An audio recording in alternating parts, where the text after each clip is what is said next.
Et quand la tristesse arrive, je sais tu es là, toujours près de moi.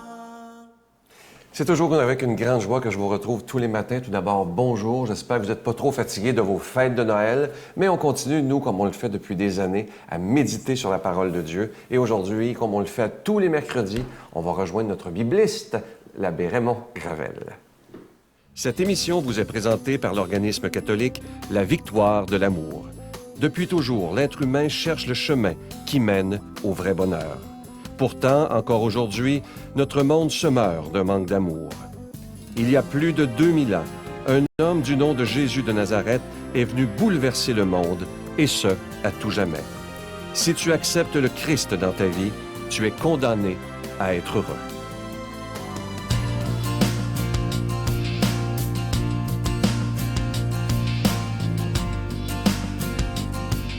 Bonjour. Au lendemain de Noël, on s'est fait des vœux. On se souhaite aussi comme vœux, non seulement à Noël, mais aussi au jour de l'an, on se souhaite la paix. Ça veut dire quoi exactement, la paix? Qu'est-ce que ça veut dire dans notre monde aujourd'hui où la guerre nous menace de partout? Est-ce que c'est possible de vivre la paix? On peut bien parler des conflits dans le monde, en Afghanistan, en Syrie, en Égypte, en Chine, au Japon et même ici en Amérique. Comment peut-on réaliser la paix avec un grand P? Et si on commençait d'abord chez nous, dans nos familles, au travail, avec nos proches, il me semble que la paix pourrait être envisagée à la grandeur de la planète si d'abord elle commence chez nous.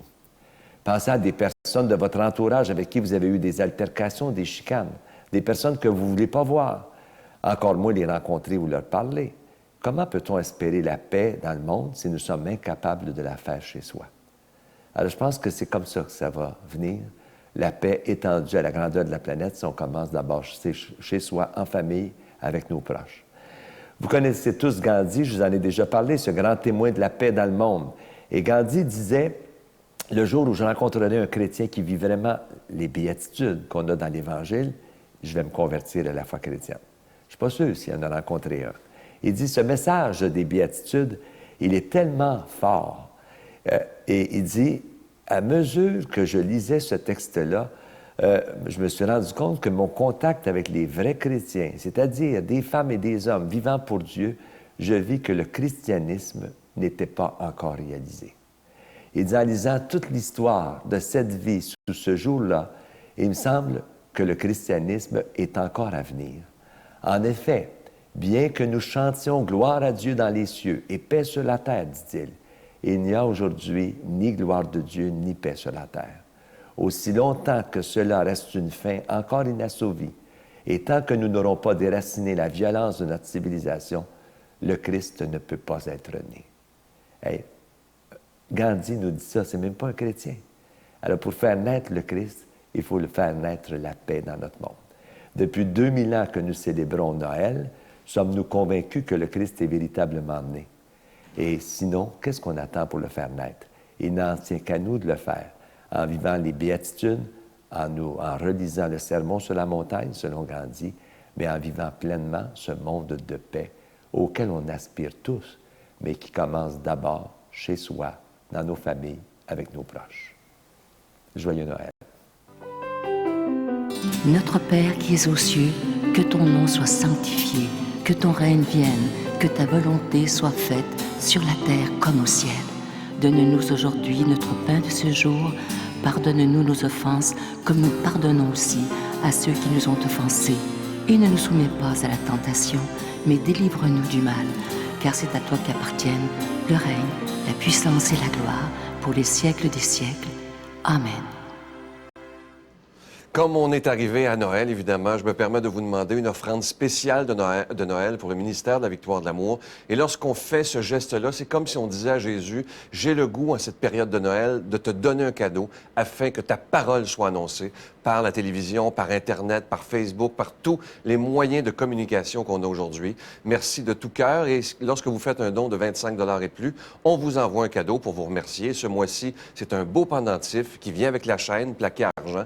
Et au bout de cette petite chaîne, c'est une clé extraordinaire. Elle est très, très belle. Et ça représente simplement que c'est Jésus qui a la clé de notre cœur et qu'on lui donne totalement. Alors, c'est avec un don de 25 et si vous en voulez 2, c'est avec un don de 40 Merci de tout mon cœur de cette offrande spéciale de Noël afin qu'on puisse continuer d'annoncer la parole de Dieu par la télévision. Je vous donne l'adresse, la Victoire de l'amour, casier postal 120, succursale Boucherville à Boucherville, le J4B 5E6, je vous la redonne, la Victoire de l'amour, casier postal 120, succursale Boucherville à Boucherville, le J4B 5E6, également par téléphone, par carte de crédit, dans le 514-523-4433, 523-4433, ou sans frais, le 1-888-811-9291, 1-888-811-9291, et aussi sur notre site Internet, le www.lavictoiredelamour.org.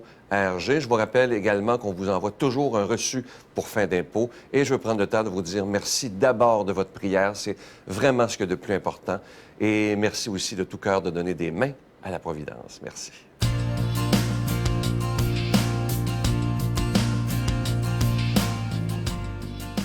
Aujourd'hui, pour commenter l'Évangile, comme je vous dis souvent, pour moi, c'est la priorité des priorités. Cette parole de Dieu, j'aimerais tellement un jour qu'on comprenne que si on prend le temps de la lire tous les jours, de la méditer, pas obligé de lire un chapitre au complet, ne serait-ce que quelques versets à tous les jours, je vous le dis, c'est une promesse de Jésus lui-même que notre vie, elle change. Mais d'abord, il faut commencer par la lire. Mais ce qui est bien, c'est que tous les jours, vous l'avez, on vous sert cette parole de Dieu. Et ce que j'aimerais, c'est que parfois, à la fin de l'émission, si ça vous tente, prenez le temps de relire le même passage et demandez au Seigneur de vous inspirer. Et vous allez voir que ça peut changer beaucoup de choses dans une vie. On s'en va rejoindre l'abbé Daniel Gilbert.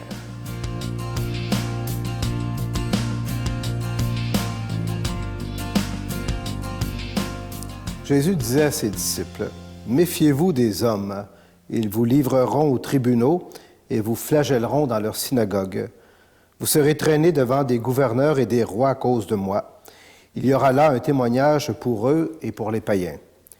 Quand on vous livrera, ne vous tourmentez pas pour savoir ce que vous direz, ni comment vous le direz. Ce que vous aurez à dire vous sera donné à cette heure-là. Car ce n'est pas vous qui parlerez, c'est l'Esprit de votre Père qui parlera pour vous. Le frère livrera son frère à la mort, et le père son enfant. Les enfants se dresseront contre leurs parents et les feront mettre à mort. Vous serez détestés de tous à cause de mon nom. Mais celui qui aura persévéré jusqu'au bout, celui-là sera sauvé. » Acclamons la parole de Dieu. Bonjour, chers amis. Alors, c'est encore, bien sûr, le temps de se souhaiter joyeux Noël. Nous sommes au lendemain de Noël, alors j'espère que vous avez passé de belles fêtes avec vos proches. Bien sûr, Noël, c'est la joie, c'est le bonheur, c'est la bonne nouvelle de la naissance d'un petit enfant. C'est lui qui est la source de notre joie, la source aussi de notre espérance. Mais ce matin, on voit que l'Évangile, on dirait qu'elle nous amène pas mal sur un autre terrain. Vous voyez, c'est pas vraiment un Évangile qui nous amène à la joie. Et pourtant, oui, aujourd'hui, on célèbre la fête de Saint Étienne. Saint Étienne qui est le premier martyr de l'Église. Donc, je dirais, moi, qu'après les réjouissances de la naissance, on sait qu'il y a des lendemains. Et des lendemains, bien sûr, de toutes les responsabilités. Alors, c'est les parents, ils mettent un enfant au monde, et après ça, il faut l'élever, tout le reste de la vie. Donc, il y a des responsabilités, il y a des joies, il y a des peines. Eh bien, c'est vrai aussi pour nous autres qui venons de célébrer et puis d'accueillir cet enfant-là comme étant le Messie, le Sauveur. Alors, vous savez, Jésus, à Noël, c'est pas juste un beau cadeau qu'on développe et puis après ça, qu'on remise dans le placard pour le reste de l'année, comme on fait, par exemple, avec les décorations de Noël. Puis, des fois, je remarque qu'au lendemain de Noël, déjà, il y a des sapins de Noël qui sont sur les bancs de neige. C'est comme si on passait déjà à autre chose, puis on avait tout remisé pour l'an prochain. Non. L'Évangile de ce matin, oui, elle est troublante, mais à cause, justement, de ce martyr de Saint-Étienne, ça nous rappelle qu'il a donné sa vie. Pourquoi et pour qui? Eh bien, pour témoigner de sa foi en Jésus. Quand on parle de martyr, nous autres dans l'Église, martyr, c'est la traduction du mot témoignage de la langue grecque, vous savez. Donc, voyez-vous, ce petit enfant qu'on a mis, qui est né, eh bien voilà qu'on est invités, nous autres aussi, à être témoins. témoin de cet enfant-là tout au long de la nouvelle année qui s'en vient, et aussi tout au long de notre vie. Vous voyez, avoir foi en Jésus, c'est pas juste une affaire, bon, de tradition, oui, peut-être un peu, mais non plus juste une affaire de folklore. Chacun de nous, surtout au lendemain de Noël, eh bien, nous avons à nous situer et à décider de ce que je vais faire avec ce beau cadeau que le Seigneur nous a révélé dans la nuit de Noël. On sait tous que dans notre monde, témoigner de notre foi, c'est pas toujours évident. C'est vrai que notre foi en Jésus, aujourd'hui, en tout cas, ça ne nous traînera pas devant des gouverneurs ou devant des cours criminels ou des choses comme ça, bien que c'est vrai dans certains pays, par exemple. Mais on peut subir, nous autres, aujourd'hui, toutes sortes de formes de persécution à cause de notre foi en Jésus. Puis vous savez, la forme de persécution la plus subtile dans notre monde d'aujourd'hui, c'est certainement l'indifférence, mais aussi une forme de méchanceté, parfois, qu'on ressent envers les chrétiens. Vous savez, l'autre jour, on me racontait qu'un professeur d'une école qui commençait son cours d'éthique et de culture religieuse demandait aux jeunes dans la classe qui allait à la messe le dimanche. Et puis, il y en a deux qui ont osé lever leurs mains, et ils ont été la risée de toute la classe, et le prof en premier. Voyez-vous, on sera persécuté à cause du nom de Jésus. On ne sera peut-être pas mis à mort, puis c'est sûr qu'on ne livrera pas notre frère à la mort ou notre sœur, mais quand même témoigner de notre foi jusqu'au bout. Où est-ce que ça peut nous amener? Et témoigner de Jésus, c'est pas parce qu'on ne choisit pas de témoigner de Jésus pour juste avoir des persécutions puis avoir la mort. Bien sûr que non. C'est parce que ça nous fait vivre profondément. Ça donne un sens à toute notre vie. Alors c'est ça le petit enfant qu'on a accueilli à Noël. Et c'est au nom de ce petit enfant-là, ce Jésus qui va mourir et qui va ressusciter, que Étienne a accepté de donner sa vie. Alors la question nous est posée, jusqu'où nous sommes prêts à témoigner puis à donner notre vie pour le Seigneur qui nous le rend, bien sûr, je dirais, au centuple parce qu'il nous aime. Alors je vais lui demander de vous bénir ce matin au nom du Père et du Fils et du Saint-Esprit. Amen. Je vous salue Marie, pleine de grâce. Le Seigneur est avec vous. Vous êtes bénie entre toutes les femmes, et Jésus, le fruit de vos entrailles, est béni. Sainte Marie, Mère de Dieu, priez pour nous pauvres pécheurs, maintenant et à l'heure de notre mort. Amen.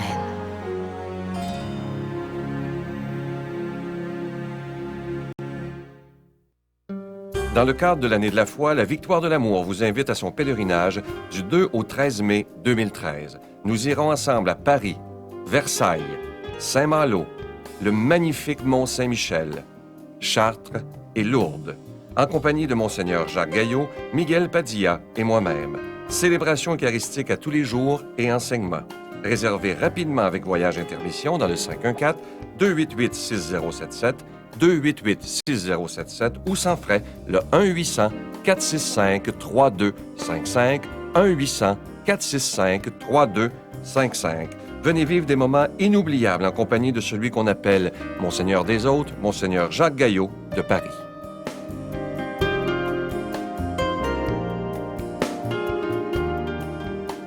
Je vais vous laisser avec une très belle pensée qui nous prouve à quel point on a toujours besoin des autres dans notre vie. Écoutez bien cette pensée.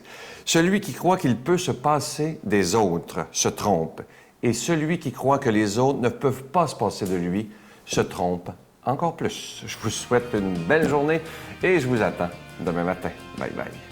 Et puis, il dit qu'il faudrait davantage s'attacher à la parole de Dieu plutôt qu'à la tradition et chercher surtout des esprits libres. Ah oui, ça c'est bon. Des esprits libres. Et moi, j'ai toujours pensé que quand on n'est pas libre, on a peur. Quand on est libre, on fait peur. La Victoire de l'amour remercie de tout cœur les Résidences Soleil de leur accueil si chaleureux.